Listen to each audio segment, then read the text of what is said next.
പാൽപ്പായസത്തിലേക്ക്. അപ്പം നമ്മുടെ ഈ പാൽപ്പായസം തയ്യാറാക്കാനായിട്ട് വേണ്ട ചേരുവകൾ എന്തൊക്കെയാണെന്ന് നമുക്ക് നോക്കാം. ഞാൻ അതിനായിട്ടൊരു 100 ഗ്രാം ഉണക്കലരി എടുത്തിട്ടുണ്ട്. മട്ട പച്ചരി പായസം റൈസ് ഉണ്ടല്ലോ, അത് നല്ലവണ്ണം കഴുകി വൃത്തിയാക്കി ഡ്രെയിൻ ചെയ്ത് വെച്ചിരിക്കുന്നതാണ്.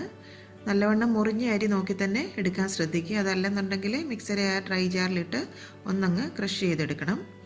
പിന്നെ ഒരു 2 ലിറ്റർ പശുവിൻ പാൽ എടുത്തിട്ടുണ്ട്. 300 ഗ്രാം പഞ്ചസാര. മധുരം കൂടുതൽ നിങ്ങൾക്ക് വേണമെന്നുണ്ടെങ്കിൽ ഒരു 400 ഗ്രാം വരെ പഞ്ചസാരയാകാം കേട്ടോ. ഞാനിപ്പോൾ ഒരു സ്റ്റാൻഡേർഡ് മധുരത്തിലാണ് എടുത്തിരിക്കുന്നത്. എനിക്കൊരു 300 ഗ്രാം ഇട്ടപ്പം കറക്റ്റായിട്ട് വന്നു. 1 ടേബിൾ സ്പൂൺ നെയ്യ് എടുത്തിട്ടുണ്ട്. അത് പശുവിൻ നെയ്യ് തന്നെയാണ് എടുത്തിരിക്കുന്നത്.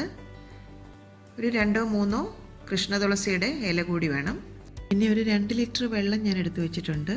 നമ്മൾ പാലെടുത്തതിൻ്റെ അതേ അളവിലുള്ള വെള്ളമാണ് ഞാൻ എടുത്തു വെച്ചിരിക്കുന്നത്. ഒട്ടും തന്നെ നമുക്ക് സമയം കളയാനില്ല. പായസം തയ്യാറാക്കാനായിട്ട് കുറച്ചേറെ സമയം എടുക്കും. അതുകൊണ്ട് നമുക്ക് പായസത്തിലേക്ക് കിടക്കാം. ഇതുപോലെ ഒരു ഓടിൻ്റെ ഉരുളി ഞാൻ സ്റ്റൗവിൽ വെച്ചിട്ടുണ്ട്. ഇതുപോലെ ഓട്ടുരുളി തയ്യാറാക്കിയെങ്കിൽ മാത്രമേ നമുക്ക് വിചാരിക്കുന്ന റോസ് കളറ് പായസത്തിന് കിട്ടുകയുള്ളൂ കേട്ടോ. ഓടിൻ്റെ എന്തെങ്കിലും പാത്രം ഉണ്ടെങ്കിൽ നിങ്ങൾ അതിനകത്ത് തയ്യാറാക്കാൻ നോക്കുക. ആദ്യം തന്നെ അതിലേക്ക് വെള്ളം അങ്ങ് ചേർത്ത് കൊടുക്കാം. അമ്പലപ്പുഴ പാൽപ്പായസം തയ്യാറാക്കുമ്പം അവർ പാലിൻ്റെ 4 ഇരട്ടി വെള്ളം ചേർത്തിട്ടാണ് തയ്യാറാക്കുന്നത്. അതൊക്കെ നമുക്ക് വീട്ടിൽ തയ്യാറാക്കുമ്പോൾ അത് വറ്റി വരാനായിട്ട് കുറേ സമയം എടുക്കും. അങ്ങനെ ചെയ്താൽ കുറച്ചും കൂടി ടേസ്റ്റാണ്. ഞാനിവിടെ ഇപ്പം പാലിൻ്റെ അത്രയും തന്നെ വെള്ളം ഉപയോഗിച്ചിട്ടാണ് ഈ പായസം തയ്യാറാക്കുന്നത്. ഈ വെള്ളം നന്നായിട്ടൊന്ന് തിളച്ച് വരണം. ഇപ്പം വെള്ളം നന്നായിട്ട് തിളച്ച് വന്നിട്ടുണ്ട്. വെള്ളത്തിൻ്റെ ആ ഒരു ലെവലൊന്ന് ശ്രദ്ധിക്കണം കേട്ടോ. എന്താണെന്ന് വെച്ച് കഴിഞ്ഞാൽ ഈ വെള്ളം ഇത്രയും വറ്റി വന്ന് കഴിയുമ്പം പാൽ ആ ഒരു ലെവൽ വരുമ്പം വേണം നമ്മൾ അരി ഇട്ട് കൊടുക്കാനായിട്ട്.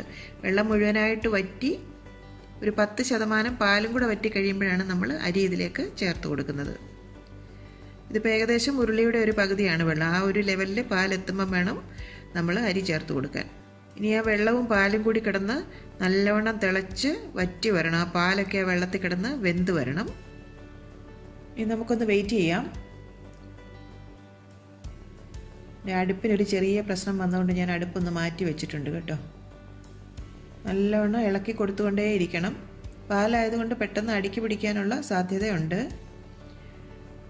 പ്രഷർ കുക്കറിലൊക്കെ തയ്യാറാക്കുന്ന ഈസി പീസി അമ്പലപ്പുഴ പാൽപ്പായസത്തിൻ്റെ റെസിപ്പി എല്ലാവർക്കും അറിയായിരിക്കും അല്ലേ.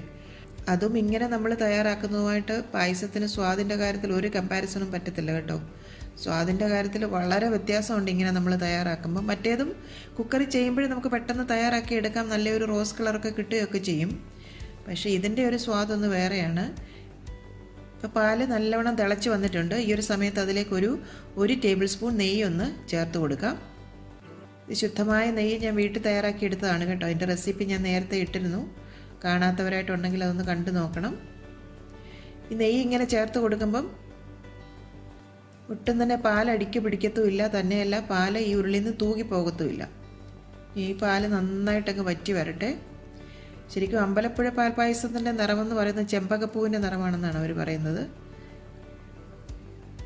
ആ പാലും വെള്ളവും കൂടെ കിടന്ന് വറ്റി ഒരു 7-8 മണിക്കൂർ നേരത്തെ പ്രോസസ്സാണ് അമ്പലപ്പുഴ പാൽപ്പായസം എന്ന് പറയുന്നത്. അപ്പം നമുക്ക് ആ ഉദ്ദേശിക്കാവുന്നതേ ഉള്ളൂ അതിൻ്റെ ഒരു സ്വാദും അതിൻ്റെ ഒരു ഗുണമൊക്കെ.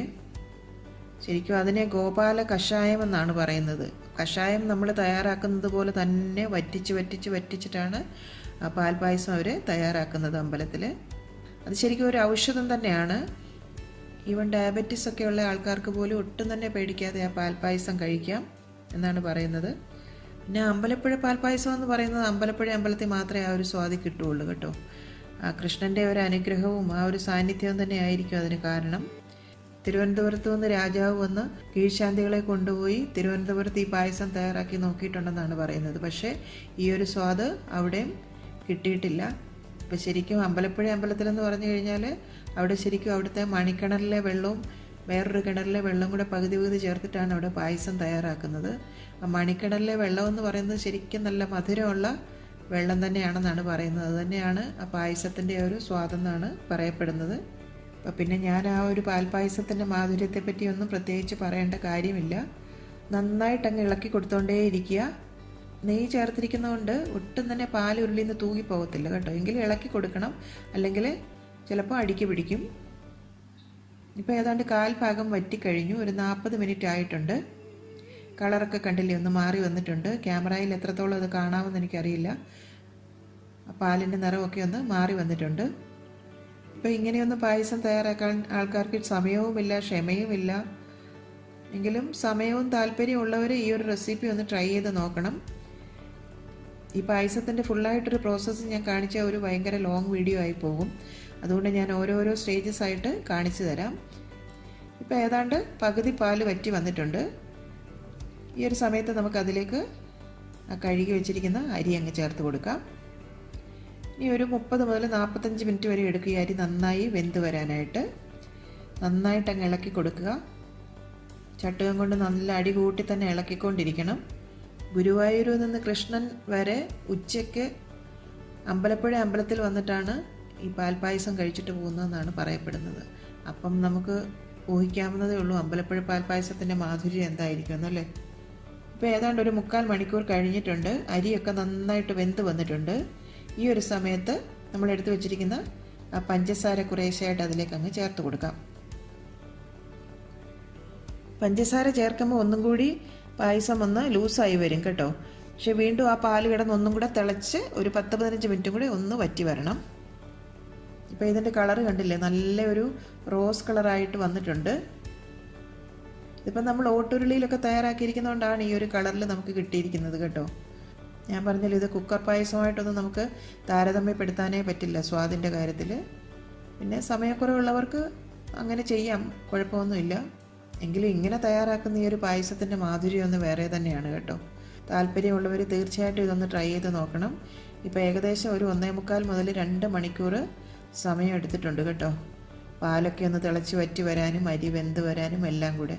1 ലിറ്റർ പാലിലാണ് തയ്യാറാക്കുകയാണെന്നുണ്ടെങ്കിൽ കുറച്ചും കൂടെ സമയം നിങ്ങൾക്ക് ലാഭിക്കാം. ഇനി നമുക്ക് ഈ ഒരു സമയത്ത് ആ തുളസിയില എടുത്ത് വെച്ചിരിക്കുന്ന കൂടെ അങ്ങ് ചേർത്ത് കൊടുക്കാം. ഈ തുളസിയില ഇങ്ങനെ പാൽപ്പായസത്തിലേക്ക് ചേർക്കുമ്പോൾ നല്ലൊരു മണമൊക്കെ അതിന് കിട്ടും. ഇനി നമുക്കിതുപോലെ ഒരു അടപ്പ് കൊണ്ട് ഇതൊന്ന് അടച്ചു വെക്കാം. അപ്പോൾ ആ തുളസിയിലയുടെ മണമൊക്കെ അതിലേക്ക് അങ്ങ് സ്പ്രെഡായി കിട്ടും. ഇതിൽ നമ്മൾ അണ്ടിപ്പരിപ്പോ കിസ്മിസോ ഏലക്കാപ്പൊടിയോ ഒന്നും ചേർക്കത്തില്ല. ഈ പാൽപ്പായസത്തിൽ നമ്മൾ അങ്ങനെയുള്ള ഒരു സാധനങ്ങളും ചേർക്കാറില്ല.